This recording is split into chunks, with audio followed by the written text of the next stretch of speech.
In this video, I'm going to go over my New Age Pro Series wall cabinets. These cabinets were purchased Black Friday 2025, and they just arrived yesterday, December 18th, 2025. In this video, I'm going to go over the installation process and give my overall opinion on them. I built this shop several years ago. I haven't had wall cabinets for a while. I've just had paint cans kind of stored in boxes. So I figured it was about time. And I ended up going with these Pro Series. I wanted something that was a little bit beefier than what you'd get kind of at a Home Depot or Lowe's. Although I think you can still order these cabinets maybe through Home Depot special order. But these came from garage-organization.com.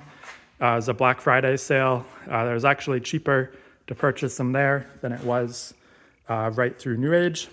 So I ended up ordering 8 of these wide cabinets. These are the 42-inch ones.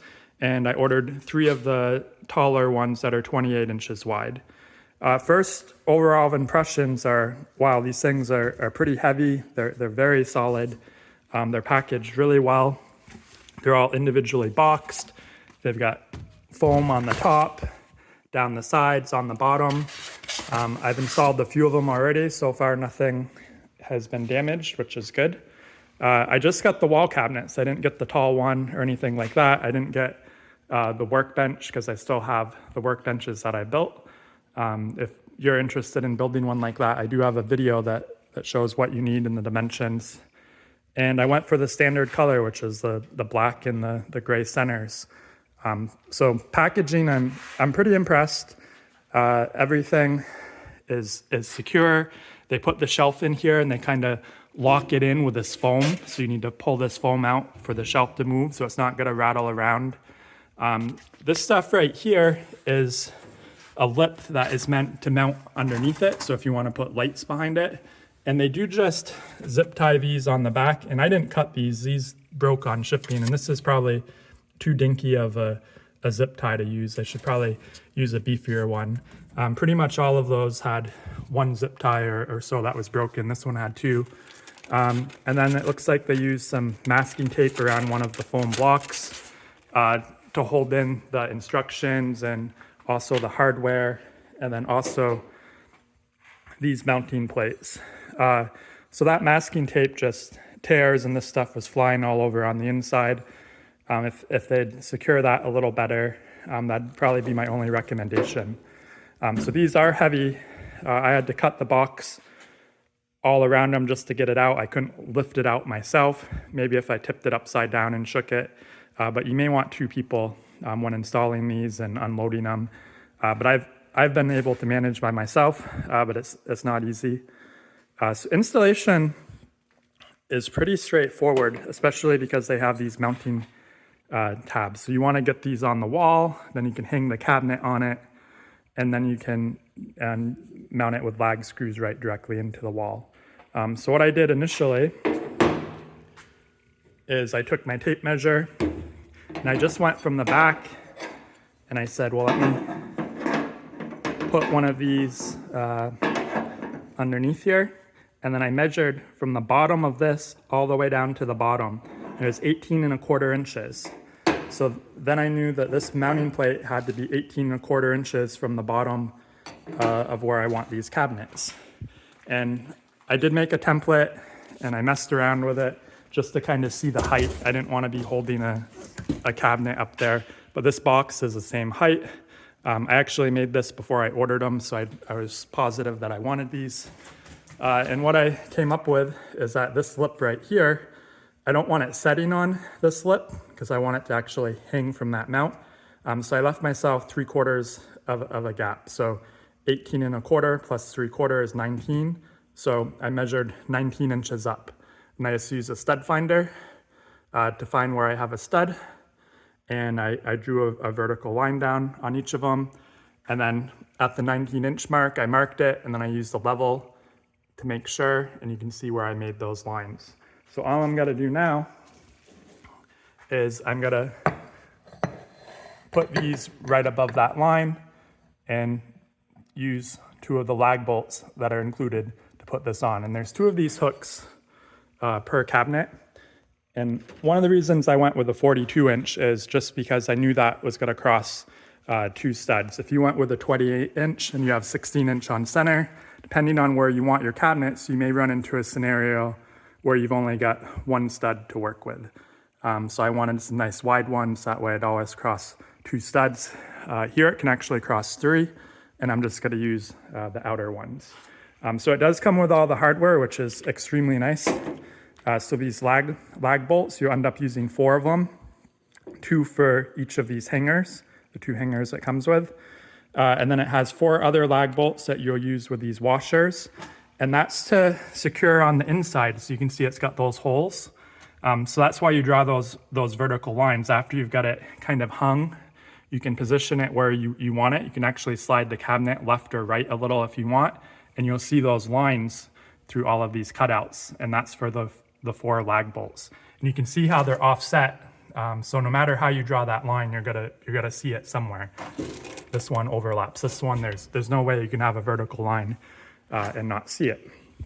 And then if you are hanging the cabinets side by side, you kind of repeat the process, but you don't put the lag bolts through the back of it yet. You just get them hung, and then you can slide them together.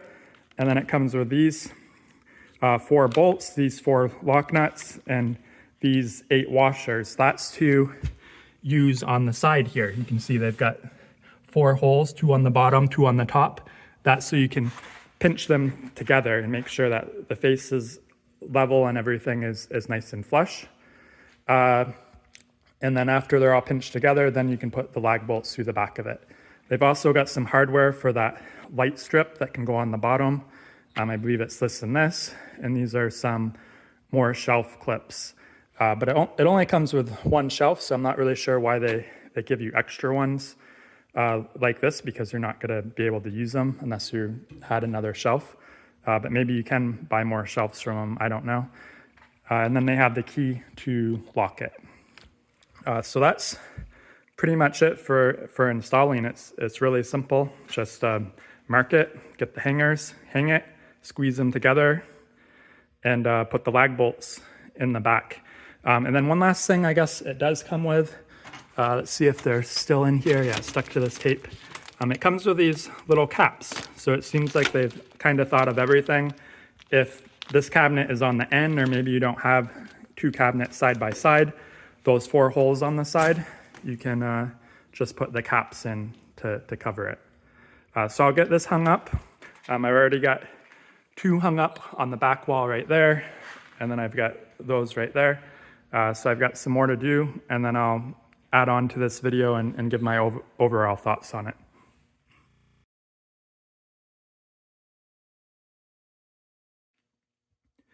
All right, we're going to talk about adjusting the cabinets. So some of the stuff that bugs me a little bit is if we look here, we can see this plastic piece looks like it's higher up, and some of these spacers don't fit right. Like this looks awful, and this doesn't want to shove on anymore. And there's kind of 2 things going on.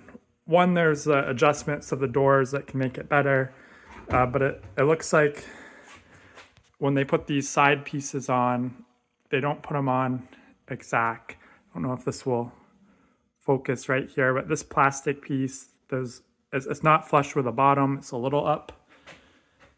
And then right here, this plastic piece was installed much higher up.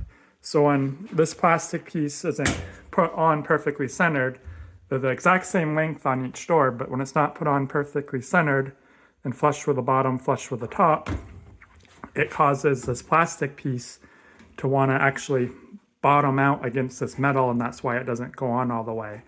So you can pull the plastic pieces out, and if you pull them out, you could take this to the bench grinder and take off a little bit of material here. Then that would allow it to go back up and sit flush. It's not going to be perfect because this plastic piece isn't installed completely flush with the bottom of this metal. I'm seeing there's some variances on every door, so it's likely hand done, and it doesn't look like you can remove this easily. The metal bends over. There's no screws or anything. I'm betting that they run some silicone or something behind this, and it's glued on, so you can't shimmy it up or down. So let's talk about the door adjustments, because that'll make it look a little better. I'm gonna go over here, and I've adjusted these doors already, but you don't want the door to hit when it closes here. You want it to ride above, and that's probably what this plastic is, to prevent that from scraping. And you also want the doors to be flush here. You don't want this to be in or out. And then the other spot you want to focus on is when you open the door, you don't want this side to want to rub the wall. And that's kind of what's going on. All the cabinets need a little tweaking. So let's tweak one right now. We've got this cabinet right here, and it's pretty flush here, but down on the bottom it's sunken in, so this door needs to come out. The other thing that's happening is it's wanting to hit on the bottom right there, so this whole door needs to shim up. And then if we watch this, you can see it's really close there. It's actually just touching the metal when it opens, and we've got a bigger gap up there. We want to help fix that gap. So if we open this completely, open the other one, get this out of the way, there's some adjustments that can be done. I'm gonna climb up here. So the first thing I would do is just make sure all these screws are tight. These are just self-tappers that go in. You shouldn't have to adjust these. Their instructions do say you can loosen these screws for some adjustment, but you shouldn't need to. Some of these were loose on my cabinets, and I've found two so far that just spin, which suggests they're probably putting them in with power tools, and they've put them in, they've stripped out the hole. So these caps will come off. So the first adjustment, if you want to move the whole door out, is going to be this back screw. So I'm going to take this and loosen this up, and you saw that just push in from the weight of the door. So if I close this now, I can reach my hand back there, and I can push this out or in.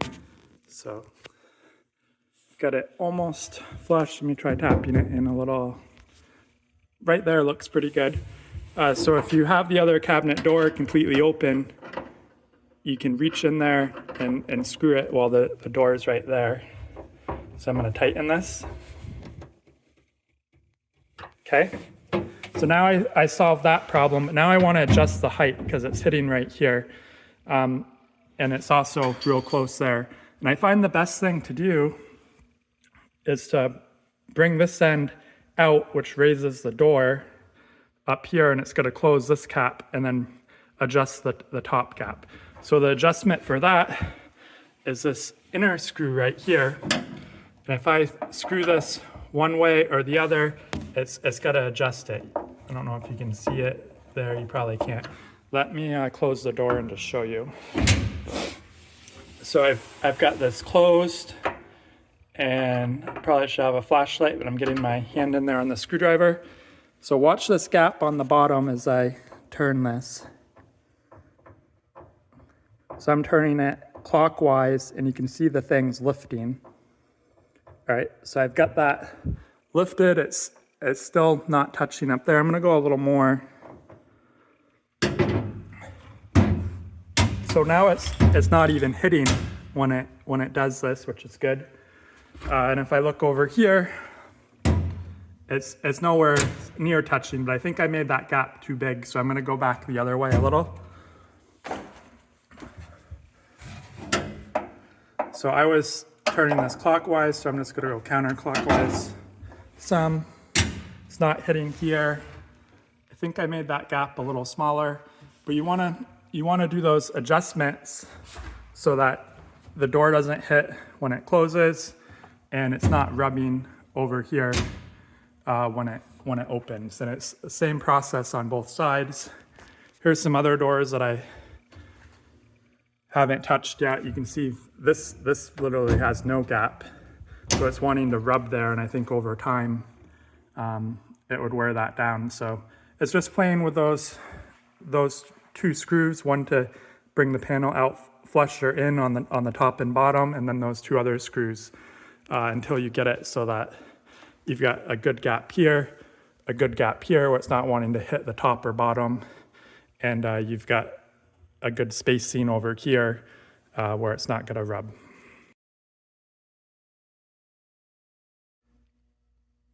So all the cabinets are up. I've got the doors and stuff adjusted. I'm going to do a little show and tell and then give my overall thoughts on these New Age Pro Series cabinets. So here's the front wall, two of them side by side over my parts cleaner. And this is just automotive cleaning supplies. Same in the other cabinet, plus some oil and grease. I've got 3 cabinets in the tire changing room. I'll get to those in a moment.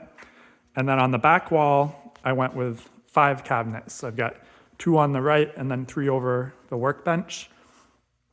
And if you focus on that right cabinet, you see the 2 masking tape pieces on the wall. Someday I'd like to add on to the back of the garage, and that's where the door opening would be. Because I've got 220 going to that wall plug right there, and I could run that to a sub panel, so it makes sense to put the opening there. So that cabinet on the right would have to come down, but I planned for that because if that cabinet comes down, it could go over there in between those cabinets, and then they could shuffle together. Because that styrofoam thing up there is just covering an exhaust fan, and that's the switch for it. That's why I couldn't put any cabinets there. So it'd be real easy to move that cabinet over here and then take that one on the left and just squeeze it over. Above the workbench will probably just be automotive tools. Some of the cabinets are actually empty. I need to get stuff to put in them. But this one has like a cylinder leak down test and a few air tools in it. Then if I go over here, this cabinet above the bolt bin is for spray paint and stuff. So I've got this pretty full. And I thought about putting 2 cabinets here initially, but I thought if I had one beside it, it may feel a little crowded coming into that door. And I didn't really have a better spot for this ladder. It leans up there and it's kind of out of the way. So I only put 1 cabinet here. Then if we come into the tire changing room, this is where I've got the 3 tall cabinets. This one on the right is easy to get to. This will be like microfiber stuff, maybe some more cleaning supplies. In here, I just have paper towels. And in that far one, that's harder to get to. I've got AC refrigerant and some of the spare parts and add-ons for the tire machines and air compressor. So what do I think of the cabinets? Overall, I'm happy with them. They're very solid. The metal's thick. They're heavy duty, which I like. I think they look better than like the Gladiator and some of the other box store brands. I was gonna dock them half a point for shipping just because they use those puny zip ties. But when I unboxed these taller cabinets, they actually had a lot thicker zip ties. So maybe they've already came to that conclusion themselves. I am gonna take a point off for the plastic handles. So these plastic pieces are just glued on and they're the exact same length. Like this one, if you measure it, is the exact same length as this one. It's just this one was glued on higher up than this on the left door. So if you look here, like this gap is the same, this gap is the same. So the doors are the same height. But when you focus on those handles, because the one on the right wasn't glued on the same way, it makes them look like they're offset. So that's an assembly problem. That would be something they could easily address, but they're losing a point for that. And then they're going to lose another point for the hinges. So in here, these are just self-tapping screws that go in. And when they arrived, some of them were loose and I had to tighten them.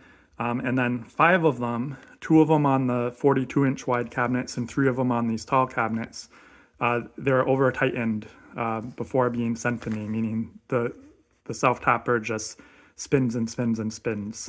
So I wasn't happy with that, but there's not really anything I can do about it. I think this is more of a design issue. I don't think it would cost them too much more when they tack weld this this metal on right here, they could put a plate behind here, like 1/4-inch steel, tack that on, and then instead of using self-tappers here, they could drill and use a die bit to put some threads in there. Then you could just use some screw bolts and some lock washers, and that would be a much better, longer lasting design. I'm worried over time those may want to loosen up, and I'll have to deal with it when and if that comes, maybe with some riv nuts. But they could do a little bit more and make that 100 times better.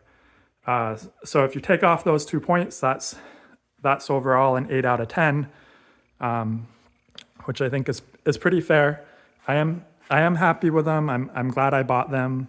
I don't think I would have been happy with any other cabinets based on all the research I did. One of my concerns, one of the things that I worried about when buying them is that going with a 42-inch cabinet, is it going to want to sag in the middle just because it's a bigger span? But no, these shelves, it's thick metal. As soon as I put my hands on them, those concerns went away. Like they're pretty solid. So that's it. Let me know what you think. Hopefully this helps people that are looking at cabinets.